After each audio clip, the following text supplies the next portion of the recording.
Bonjour à tous et à toutes, bienvenue. Écoutez, je me présente Alain Marbeuf, donc je suis le dirigeant de Batipac et je vais vous présenter donc notre solution, l'IPAC, à travers une présentation. Donc tout à l'heure, j'ai eu quelques soucis techniques, sur le fait du partage, donc pour le coup, ne soyez pas étonnés, je vais juste partager l'écran, sans faire défiler un PowerPoint, de manière normative. Afin que vous puissiez regarder.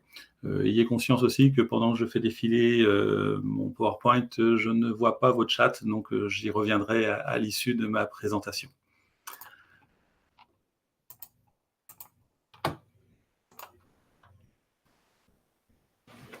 Donc bienvenue chez Batipac. Donc nous allons vous présenter une solution pour la construction durable, qui s'appelle l'IPAC, qui veut dire isolant porteur alvéolaire cellulosé. C'est un nom déposé au niveau international aujourd'hui et c'est un produit donc qui est breveté. Alors, nous avons fait un constat sur les enjeux dans le secteur de la construction. Bien sûr, le constat, c'est l'émission des gaz à effet de serre, dont chacun est totalement conscient. La notion aussi de la ressource primaire, sujet très important dans le milieu du bâtiment, puisque afin d'assurer la continuité de la construction dans nos différents pays, il va falloir bien regarder à ce que la ressource primaire soit en corrélation du besoin. Les contraintes réglementaires donc, qui ont fortement augmenté ces dernières années dans le cadre effectivement de la décarbonation. Le coût du foncier et des matériaux qui ont aussi très fortement augmenté dû aux énergies grises à proprement dit. Et puis la main-d'œuvre qui, elle, pour le coup, est plus difficile à trouver au niveau qualification. Et un dernier point qui était aussi très important à notre niveau, c'était la santé, puisque il est évident qu'il fallait respecter à la fois les opérateurs, mais aussi les personnes qui vont vivre dans les édifices par rapport à la santé sur le produit. Alors nous avons développé un produit qui s'appelle l'IPAC, qui est à base de carton ondulé, qui est une solution biosourcée, industrialisable à grande échelle, donc avec des performances exceptionnelles. Dans le cadre de l'émission des gaz à effet de serre, l'IPAC aujourd'hui est un produit qui stocke du carbone. C'est du carton, c'est de la cellulose en tant que tel. Et donc pour le coup, permet aussi de faire une économie de CO2 par rapport aux matériaux conventionnels que l'on a aujourd'hui sur le marché. Le produit, c'est aussi une véritable ressource. Comme j'en parlais tout à l'heure, il faut trouver un produit qui puisse suivre, je dirais, la démarche du bâtiment. Sur 100 dernières années, on a vu que rien que le sable de construction devient problématique au niveau planétaire. Donc on voit que quand on est sur un matériau très fortement soumis, on peut faire basculer les ressources de notre planète. Le carton, c'est un produit très ancien. C'est 1751 son invention. C'est une invention française d'ailleurs, donc un très vieux matériau. Et puis le carton ondulé en tant que tel que nous utilisons, c'est 1860. C'est les anglo-saxons qui ont créé ces fameuses alvéoles, les ondulations, qu'on appelle aussi des cannelures. Le produit, il est totalement issu du recyclage et recyclable entièrement. La particularité du carton, c'est qu'il est recyclable 25 fois sur lui-même sans apport de matière neuve. C'est ce que l'on appelle du développement durable soutenable. Ça veut dire que si je construis un édifice et que je lui dis, dans sa déconstruction demain, après 100 ans, eh bien, 25 fois, je peux faire cette opération.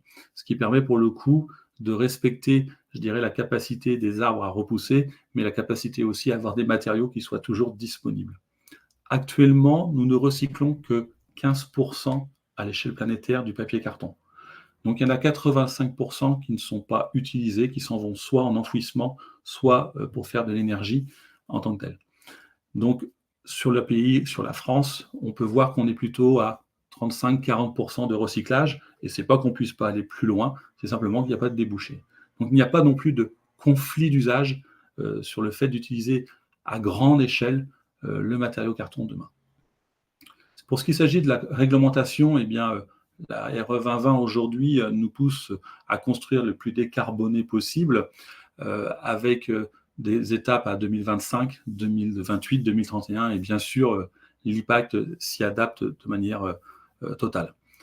Pour ce qui est du coût, c'est un sujet bien sûr très important, puisque aujourd'hui, les nouveaux matériaux ont souvent soit donné des surcoûts importants, Du fait que les énergies grises aient explosé ces dernières années, tout le monde se retrouve à des coûts à peu près normatifs équivalents et il n'y a pas de surcoût avec l'IPAC aujourd'hui sur une construction neuve.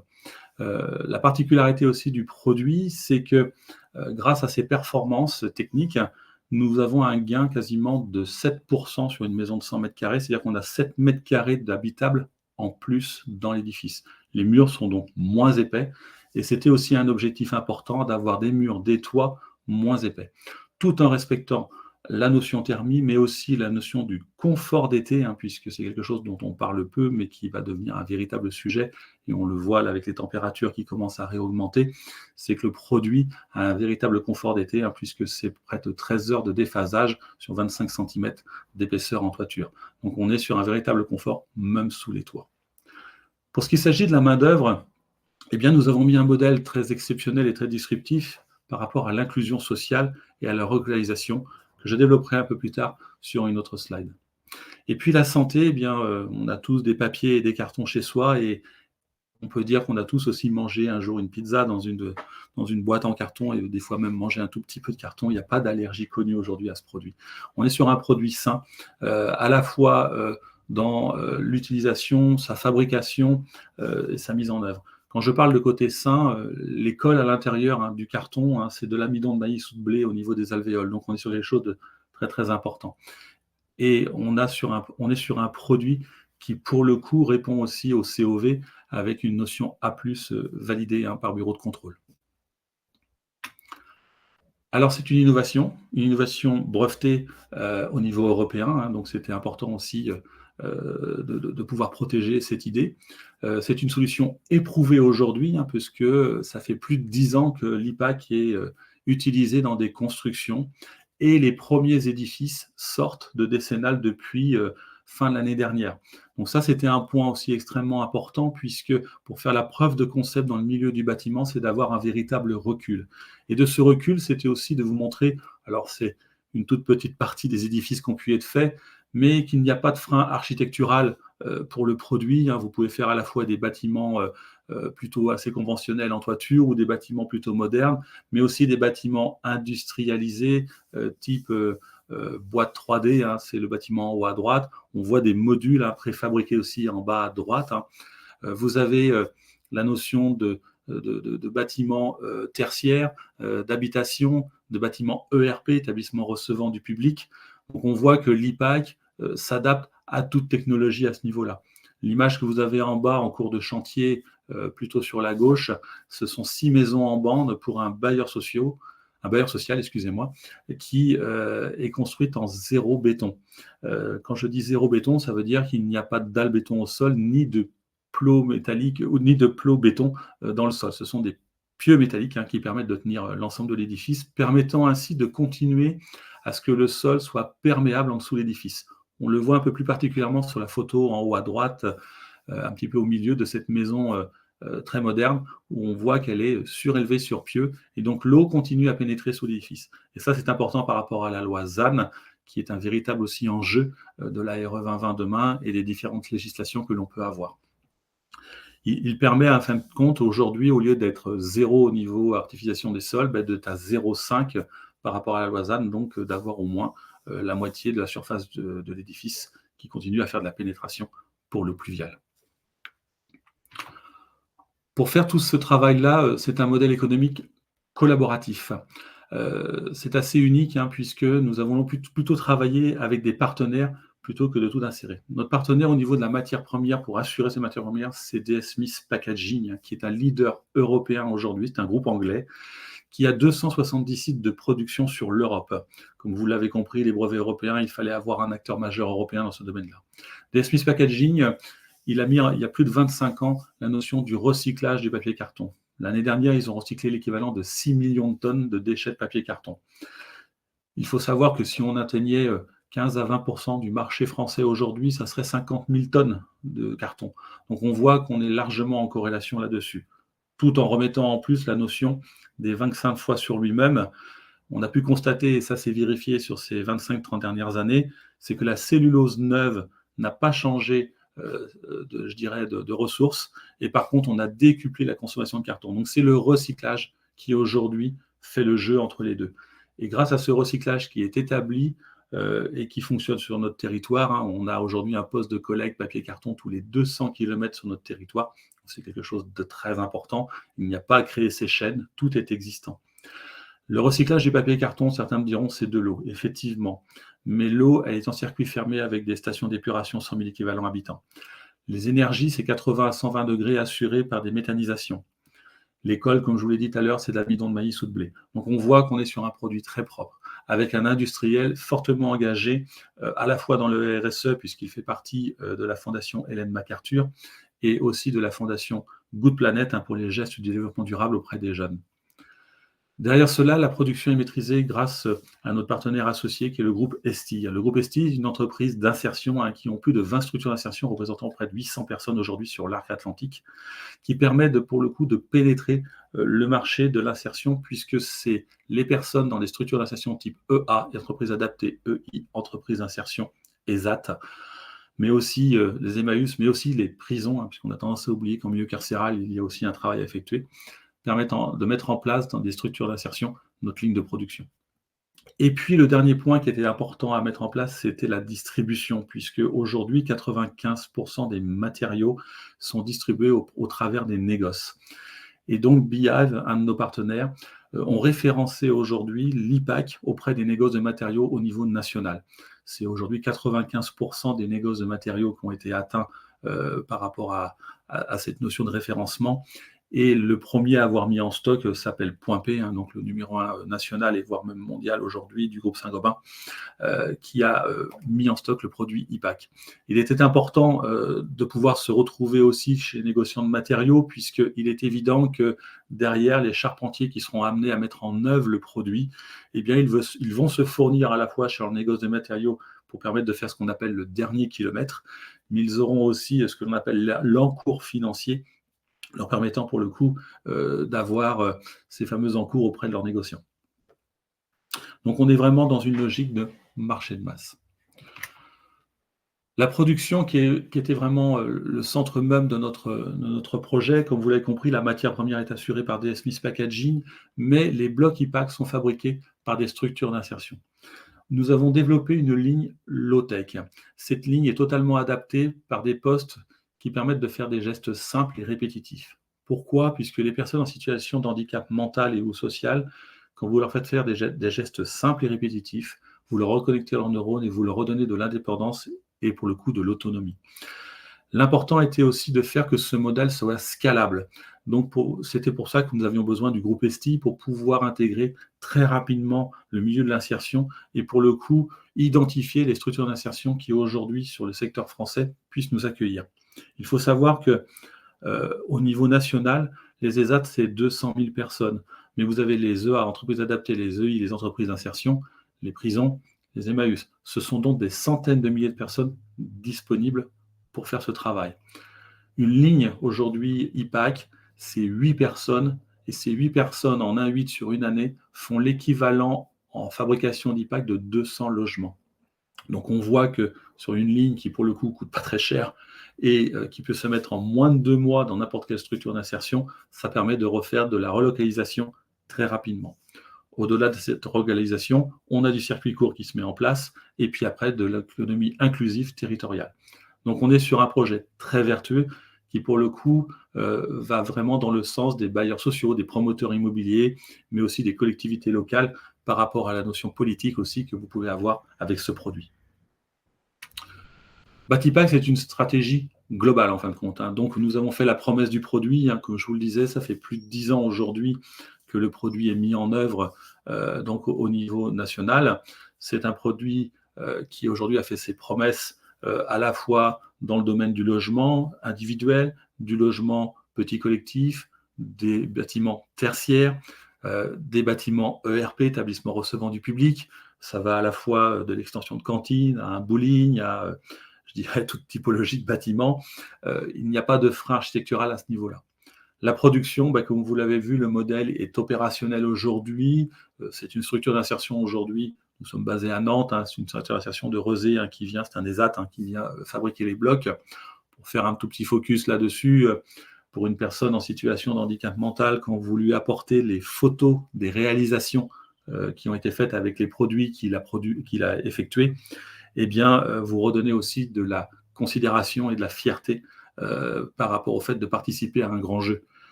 Il est très différent de mettre des vis dans un sachet que de pouvoir fabriquer des blocs qui servent à faire des planchers, des murs, des toits, des isolations thermiques par l'extérieur et autres. Je passe directement à la distribution. Donc, vous avez compris que les négoces de matériaux, c'était quelque chose d'important à obtenir et aujourd'hui, c'est fait. Et donc, nous pouvons permettre aux charpentiers de se fournir. Et puis, notre rôle à nous, c'est la prescription auprès des maîtrises d'ouvrage qui sont à la fois des bailleurs sociaux, des promoteurs immobiliers, mais les collectivités, les architectes, les maîtres d'œuvre. Aujourd'hui, pour ce faire, nous avons établi ce que l'on appelle aussi un centre de formation agréé. Nous sommes labellisés Calliope, vous le verrez un petit peu plus tard. Et donc, grâce à ce centre de formation, nous pouvons à la fois catégoriser les personnes qui vont faire la prescription, architectes, maîtres d'œuvre, voire prescripteurs au-delà des bailleurs sociaux et autres, mais aussi de former les charpentiers à la mise en œuvre et à l'utilisation du produit. Ce qui permet de rassurer aussi la notion de décennale, puisque la SMA BTP nous accompagne depuis l'origine en décennale technique non courante sur le produit. Donc voilà un petit peu le modèle collaboratif et le modèle de déploiement par rapport au produit. Donc, c'est une solution qui est pour les villes et les communautés durables. Ça intègre à la fois la notion du neuf, de la surélévation, de la rénovation. Aujourd'hui, au moment où je vous parle, par exemple, nous sommes avec le ministère de la Justice en train de rénover un logement de fonction, donc à la fois en ITE, isolation thermique par l'extérieur, mais en sarking pour la toiture. Mais nous allons là, avec un bailleur social, déployer un ITE, excusez-moi, sur l'ensemble d'un édifice pour un logement senior. On contribue ainsi à un enjeu majeur dans le secteur du bâtiment et dans la préservation de la biodiversité, puisque vous l'avez compris, avec le recyclage, c'est plutôt assez important, et en particulier en milieu urbain, en réduisant la surexploitation des ressources, l'artificialisation et la pollution des sols, grâce au système zéro béton qui peut être mis en place, la consommation d'énergie, comme vous l'avez compris, entre 80 et 120 degrés d'énergie pour pouvoir faire sécher la feuille de papier et coller l'amidon de maïs ou de blé, c'est très très faible, et la notion des déchets. On est sur des chantiers propres. Les premiers édifices ont été faits sur des îles. Il est évident que quand vous arrivez en construction sur des îles, la véritable problématique des déchets est importante. Et quand vous ressortez pour la construction d'une maison de près de 100 mètres carrés avec un simple sac de 100 litres, c'est très différent que de ressortir avec des bennes complètes en tant que tel. Donc on est sur un produit qui, de par sa mise en œuvre et de par sa fonctionnalité, est un produit propre, et que si même vous laissez du carton dans la nature, il est biodégradable, donc il n'y a pas de souci à ce niveau-là. Nous avons mis un exemple pour illustrer où était positionné l'IPAC dans un projet concret, puisque c'est le projet de BMH, Brest Métropole Habitat, donc un bailleur social. Ce sont 6 maisons en bande, donc 6 maisons identiques qui sont mises les unes à côté des autres avec ce que l'on appelle un jardin d'hiver. Donc ce jardin d'hiver, comme on le voit, il n'est pas isolé au niveau du sol. Inévitablement, c'est une simple terrasse. Et puis, par contre, de l'autre côté, nous sommes bien avec un sol isolé avec l'IPAC. Et puis, l'IPAC, il constitue aussi les murs, à proprement dit. C'est-à-dire derrière votre placo et derrière votre bardage, vous allez retrouver du carton directement. Vous allez constituer aussi le premier plancher de niveau, permettant aussi l'acoustique entre le rez-de-chaussée et l'étage. Et puis, la deuxième partie de mur, et bien sûr, les toitures. Donc, comme on peut le voir, on vit globalement dans une boîte en carton, entre guillemets, qui permet, avec sa membrane d'étanchéité, de le protéger, bien sûr, des intempéries lors de sa construction. Si je prends l'exemple de BMH, nous avons subi la tempête Carian de manière majeure, avec des vents de près de 200 km/h, et rien n'a bougé. Et je le rappelle, on est sur du zéro béton, donc sur des pieux métalliques vissés dans le sol. C'était quelque part une crainte quand même de la maîtrise d'ouvrage à l'origine. Aujourd'hui, les édifices ayant subi de plein fouet ces vents en cours de construction, c'est-à-dire l'édifice un peu comme il est à droite actuellement, c'est-à-dire les fenêtres non posées où le vent s'est engouffré, on était dans la plus mauvaise catégorisation du bâtiment pour recevoir des vents majeurs. Donc il est évident que là, on voit que le produit est tout à fait adapté à des constructions, même en milieu, on va dire entre guillemets, hostile, que peuvent être des milieux très humides ou très venteux à proprement dit. Alors bien sûr, tout cela est suivi de certifications et de labels, hein. Batipac est une société donc Qualiopi au niveau organisme de formation agréé, permettant donc la formation, à la fois des maîtrises d'œuvre, des maîtrises, d'ouvrage, hein, des prescripteurs et puis la formation des charpentiers. À ce jour, la formation IPAC, alors elle n'a pas ce nom, mais c'est la formation carton, est en lien sur l'Ordre national des architectes, hein, donc tout architecte au niveau national peut se former sur le produit carton, qui lui permettent effectivement de comprendre comment en faire la prescription et la mise en œuvre dans les différents dossiers. Nous sommes aussi labellisés Caribati pour toute notre gamme qui va de 80 à 94% en biosourcé. La moyenne, c'est donc 91% hein, sur cette gamme, ce qui en fait un produit biosourcé de très haute qualité, hein. Je crois d'ailleurs que Caribati a sorti un nouveau label là, dernièrement, qui est le label Or, à partir du moment où vous êtes à plus de 70 ou 80% de biosourcé. Donc, il était important aussi que ce produit ait une véritable reconnaissance dans ce domaine, et bien sûr filière française French Fab et filière française Caribati en tant que telle, puisque le produit et les matières premières viennent de France, sont recyclés sur le territoire national et pour le coup fabriqués et utilisés au niveau national. Et puis, on a aussi travaillé sur des labels un peu plus génériques, hein, mais qui permettent de catégoriser le produit. Le label Rupture est un label qui rassemble 9 points de développement dans l'économie bleue, hein.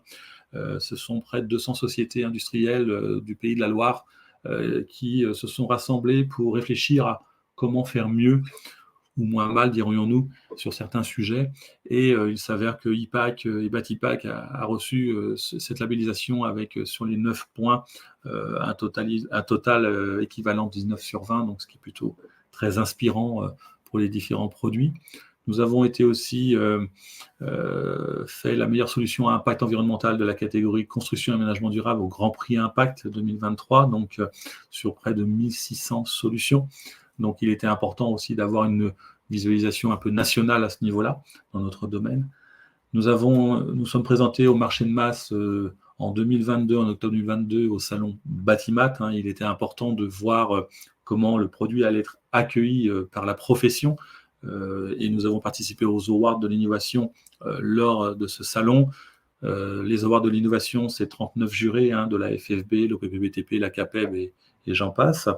Et donc, vous aviez un prix à la fois sur la catégorie gros œuvres et enveloppe du bâtiment, sur lequel nous avons obtenu la médaille d'or. Nous en étions quand même plutôt très fiers. Et après, il y avait des prix transverses, dont un qui était transformer les méthodes et les process. Et là, pour le coup, nous sommes les seuls à avoir obtenu une médaille dans ce cadre-là, et donc la médaille d'or, puisque, comme vous l'avez compris, avec notre modèle économique d'inclusion sociale et scalable sur tout le territoire, on rentre tout à fait dans cette notion de transformer les méthodes et les process dans la production. Et puis nous avons aussi un label d'excellence auprès de la fondation Solar Impulse. Alors pour ceux qui ne connaissent pas, hein, c'est Bertrand Piccard, hein, celui qui a fait le tour du monde avec un avion panneau solaire. Et donc il a créé un label international qui rassemble 1001 solutions. Il y a aujourd'hui 1500, 1600 solutions au niveau planétaire qui sont retenues pour donner aux différents États des véritables solutions éprouvées qui fonctionnent à la fois dans la notion du respect des ressources, mais aussi dans le développement, dans la côté santé, et ainsi de suite. Donc, il est important pour Batipac d'être catégorisé dans ces différents domaines. Donc voilà, comme vous l'avez compris, Batipac s'est engagé par nature, hein, donc nous sommes RSE, nous sommes d'ailleurs une société ESS hein, aujourd'hui au niveau de nos statuts. Hein. Donc nous, on travaille sur la notion du faible impact environnemental à la fois dans nos matériaux, mais aussi dans les systèmes constructifs, hein, permettant pour le coup d'éviter l'artificialisation des sols. C'est une économie sociale et solidaire, hein, donc la notion d'ESS. Donc là, aujourd'hui, avec le modèle économique, il n'y a pas d'ambiguïté sur le sujet. Une industrie circulaire raisonnée, hein, puisque nous permettons, avec un produit de masse, de malgré tout continuer à faire le recyclage et donc de ne pas abattre des arbres au profit même de ces matériaux en finalité, puisqu'il tourne sur lui-même. Et puis un développement durable soutenable, dans ce caractère-là, puisque vous comprenez bien qu'à partir du moment où vous n'allez pas chercher de la ressource primaire, eh bien, vous êtes dans quelque chose de soutenable au niveau planétaire. Voilà pour ceux qui veulent aller plus loin dans la démarche. Donc, vous avez nos coordonnées. Nous avons 2 sites internet qui sont élaborés. Vous avez batipac.pro qui permet de voir entre guillemets la philosophie générale de l'entreprise, et un autre site qui s'appelle ipac.pro qui lui vous permet d'avoir toutes les fiches techniques de la gamme des produits. Avec, vous le remarquerez après dans les fiches techniques, une particularité, c'est que nous avons des heures d'insertion en mètres carrés qui sont directement inscrits sur nos produits. C'est très exceptionnel pour être prononcé, ce qui vous permet que quand vous construisez pour un marché public, d'avoir directement vos heures d'insertion incluses dans le domaine. Donc voilà un petit peu l'envergure du produit, mais vous comprenez que la philosophie est quasiment plus importante même que la technique à ce niveau-là, puisque cette inclusion sociale permettant de faire une démarche de production de masse avec des acteurs de l'inclusion, c'était quelque chose de, je dirais, d'important à mettre en place pour pouvoir subvenir demain à nos besoins dans la construction à la fois neuve, mais aussi rénovation.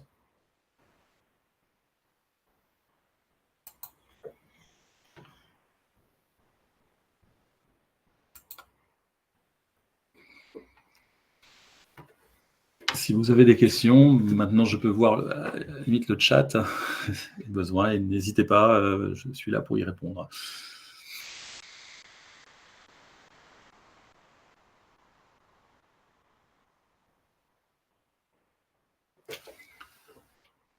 Alors en fin de compte, les panneaux ne sont pas fixés à l'ossature, ils sont inclus à force dans une ossature primaire, ossature bois. Donc c'est grâce à la membrane d'étanchéité qu'il y a autour, qui s'appelle de l'Aquilux, c'est du polypropylène issu du recyclage et recyclable.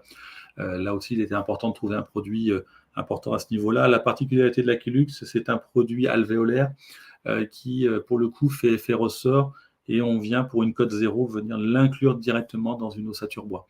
Ce produit le protège à la fois de l'eau en grande quantité s'il venait à pleuvoir durant les chantiers, ce qui arrive plutôt assez régulièrement, mais aussi de protéger des chocs durant les chantiers. Souvent, les opérateurs marchent sur le produit ou balancent des matériels dessus. Et puis, la particularité aussi du polypropylène Aquilux, c'est qu'il est thermosoudable, puisque bien sûr les blocs sont recoupables pour pouvoir s'adapter à n'importe quel code de l'ossature. Et en ayant une autre feuille et un simple décapeur thermique, on vient ressouder très rapidement, en quelques secondes, la membrane dessus le bloc.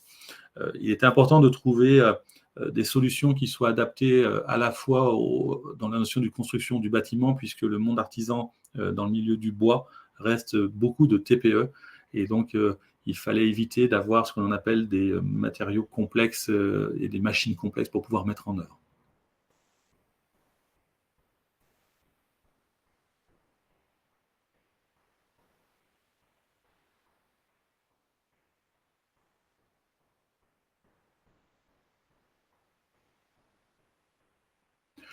Alors aujourd'hui, des entreprises dans le Pôle dans le Sud, on n'en a pas particulièrement. On a des partenaires qui s'agrémentent au fur et à mesure du temps.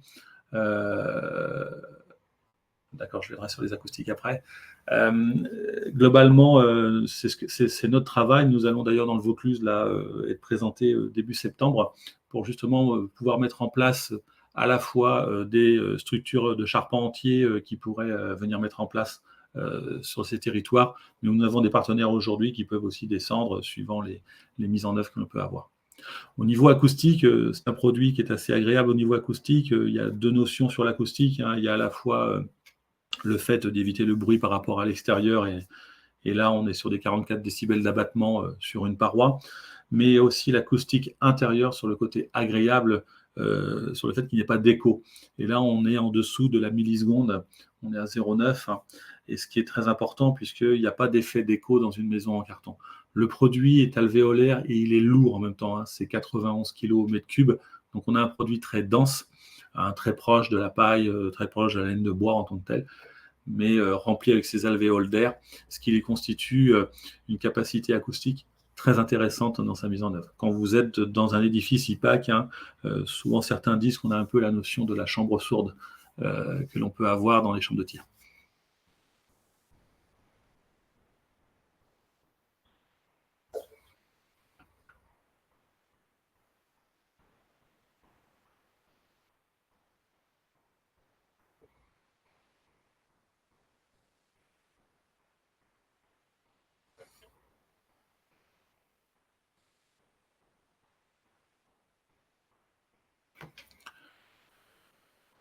Alors, j'ai pas eu le temps de lire entièrement la question. En Sarking, en ITE, le produit effectivement, sur, du 200 millimètres, est largement suffisant pour atteindre, les R, qui sont demandés et nous avons, sur 120 millimètres, la capacité d'obtenir un R de 4,18 de mémoire, sur l'ITE, excusez-moi.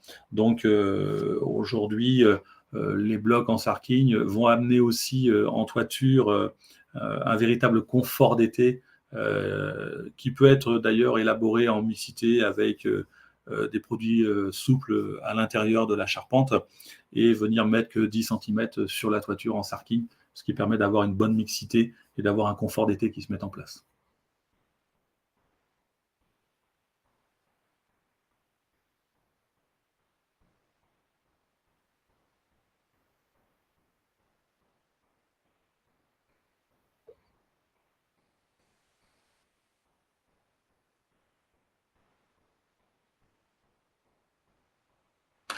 Alors au niveau du coût, hein, comme je vous l'indiquais, le produit, de par ses performances, permet d'avoir des éléments moins épais. Mais pour vous donner une partie financière, sur un bâtiment neuf, fini, le coût oscille entre 1 600 et 2 600 € du mètre carré. Alors pourquoi cet écart? À 2 600 €, on est plutôt sur des extensions de 20 mètres carrés, hein, qui peuvent être effectuées, dans le cadre de logements individuels, et 1 600 €, on est plutôt dans le cadre du tertiaire ou du bâtiment, je dirais, de plus grande envergure. Aujourd'hui, si je prends Brest Métropole Habitat, par exemple, en étant zéro béton, avec tous les parkings et tout ce qu'il peut y avoir derrière, on est aux alentours de 1 650 € si je compte tous les mètres carrés construits, c'est-à-dire tous ceux qui ont une toiture, donc le jardin d'hiver en tant que tel. Et si je ne compte que l'habitat, parce que le jardin d'hiver n'est pas considéré comme un habitable, on est à 1 925 € du mètre carré. Il faut savoir que l'IPAC, au niveau du coût, engendre aussi des notions complètes sur le terrain. Quand vous êtes en zéro béton, vous n'avez pas à augmenter vos tuyauteries d'eau pluviale, vous n'avez pas de bassin d'orage à mettre en place puisque vous continuez à pénétrer au niveau du sol.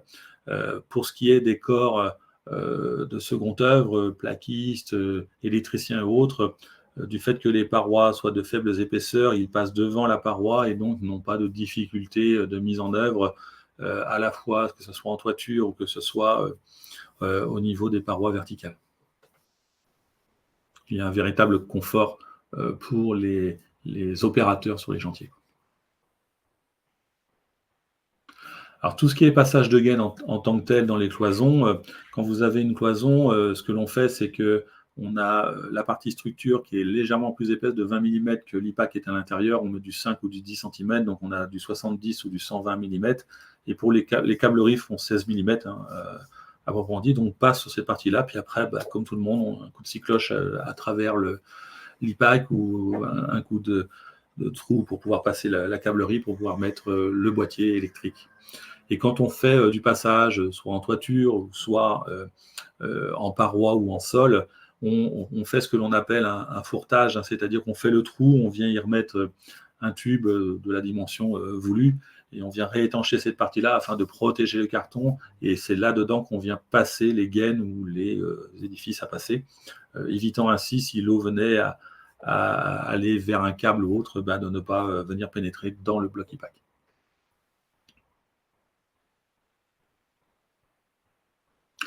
Alors, nous ne sommes pas dans le cadre de la CERMI, nous sommes dans le cadre du U-Paroi. Parce que la particularité du produit IPAC, c'est que c'est un produit structurel avec des alvéoles. Et cette notion structurelle des alvéoles, c'est du 1er janvier au 31 décembre, un système ISO. Donc l'IPAC est constitué de 80% d'air, avec la particularité, c'est que l'air est un bon isolant, comme tout le monde sait, mais sous deux conditions quand même assez majeures. Le fait que ça soit moins de 6 millimètres, et c'est le cas avec nos alvéoles qui font 5, et le fait que l'air soit stabilisé et donc emprisonné. Et c'est le fait avec notre membrane, qui a un SD de 120 mètres, et pour le coup, l'air, il est horizontal dans les alvéoles et fermé. Donc on agit comme un système de double vitrage, si vous voulez, au niveau d'une paroi. Quand on voit un produit de 5 cm à peu près, vous avez 9 alvéoles sur l'ensemble. Vous voyez un double vitrage, un triple, un quadruple, et ainsi de suite. Donc là, on en a 9. Et sur un mur en tant que tel, on est plutôt à 33. Donc c'est ce qui fait qu'il a une véritable stabilité thermique et en même temps une notion de déphasage thermique très intéressante dans sa mise en œuvre.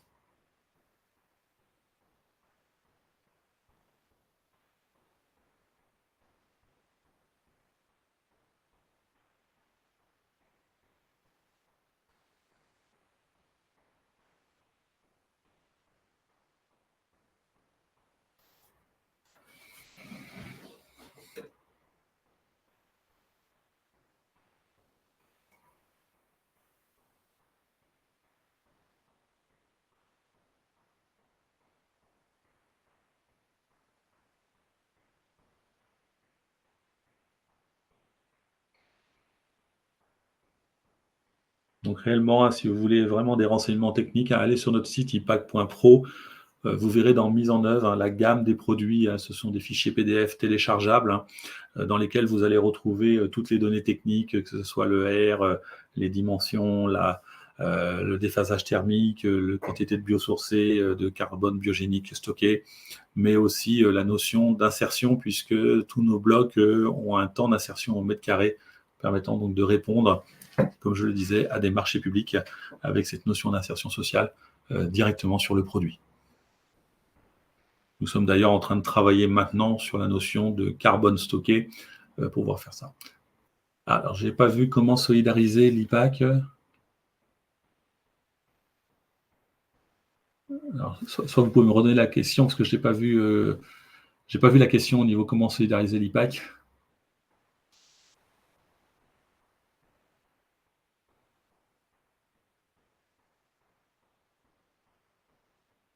Si vous pouviez soit me le dire en vocal ou, ou autre. Alors, comment solidariser une maison maçonnée?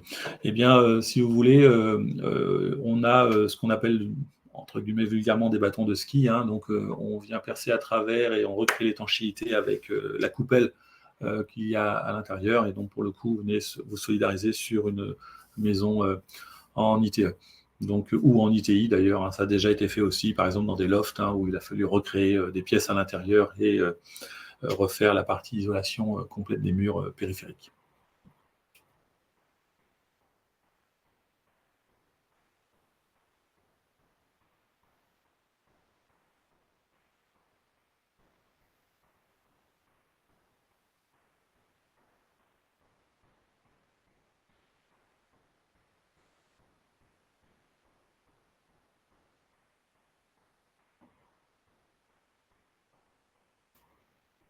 Je ne sais pas s'il y a d'autres questions.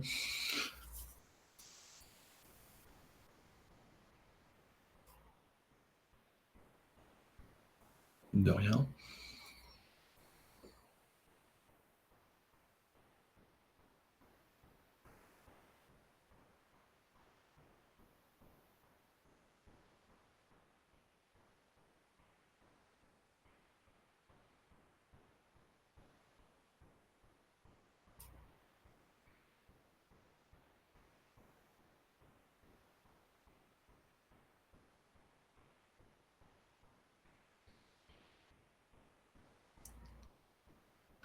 Alors la membrane d'étanchéité, effectivement, est un produit qui est avec l'IPAC, à proprement dit, bien sûr. Hein. Donc on a été chercher. Alors est-il possible de coller une chape sur le plancher? Oui, ça a été déjà fait. Pour l'instant, on n'a pas mis la Vitech encore là-dessus, à proprement dit. Mais bon, moi personnellement, j'habite dans une maison en IPAC complète et tout mon carrelage et chape sont coulés sur des éléments d'IPAC qui ont remplacé ce que l'on appelle le styrodure, que l'on met en règle générale sur les dalles béton extérieures en sol.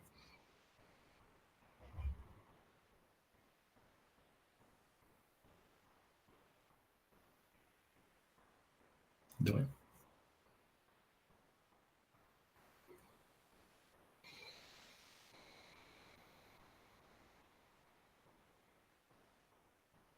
En tout cas, n'hésitez pas si vous avez besoin de renseignements plus complémentaires, si vous voulez venir voir, notre showroom et notre ligne de production qui est à Nantes, nous pouvons vous accueillir, hein, sans aucun problème à ce niveau-là. Ce qui permet des fois de toucher le produit, de voir concrètement comment cela est fabriqué. C'est souvent assez bluffant parce que les gens, se font des fois tout un monde par rapport au carton, mais vous allez voir, c'est extrêmement simple et c'est aussi quelque chose qui a tout son sens une fois qu'on a passé la base de se dire c'est une maison en carton.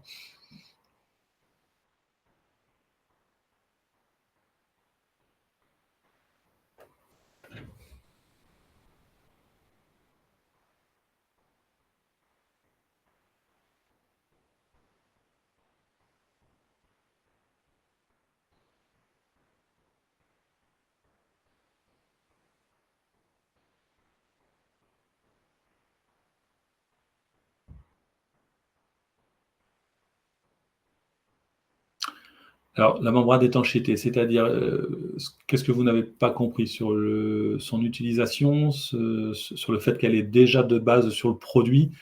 La membrane d'étanchéité que l'on a est de base déjà sur le produit IPAC, hein, c'est bien un produit de chez Batipac.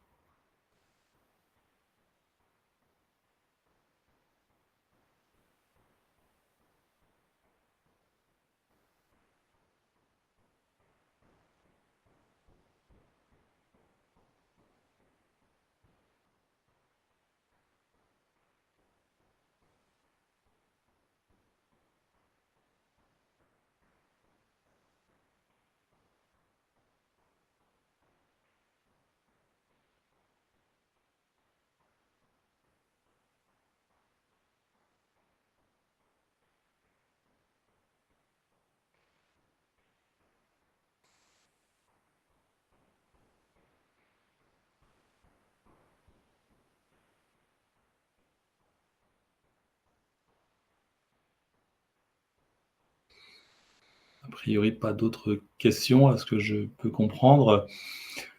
Ah, je suis dans le domaine de la formation, préparation d'une expo sur alors, excusez-moi parce que j'ai pas pu lire le message complet. Alors,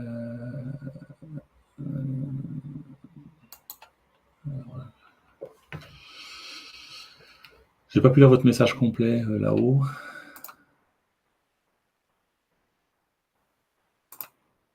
Vous êtes dans le domaine de la formation et je ne sais pas ce que vous vouliez savoir par rapport à ce domaine de la formation.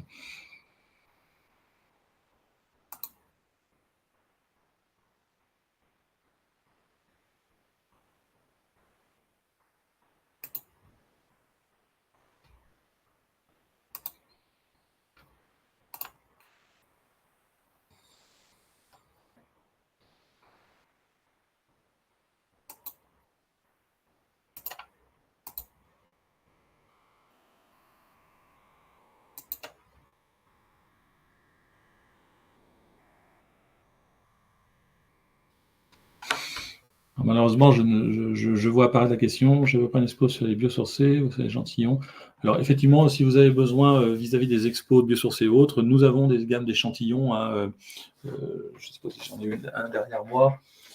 Donc, ça se présente souvent comme cela, hein, au niveau de la caméra. Donc, vous avez un produit, hein, qui déjà permet de voir comment c'est mis en œuvre et fabriqué. Et puis après, on a des éléments plus importants qui sont des maquettes, hein, que l'on a aussi en disponibilité.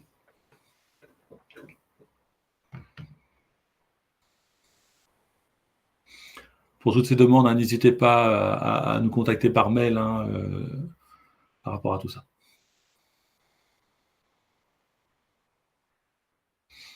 Très bien, bah, en tout cas, je vous remercie de votre attention. J'espère avoir répondu au mieux à toutes vos interrogations. Et si vous en avez d'autres, eh bien, écoutez, notre adresse mail contact@batipac.pro est à votre disposition et nous ferons au mieux pour répondre à toutes vos interrogations. Merci à vous en tout cas de votre attention. Je vous souhaite une bonne journée.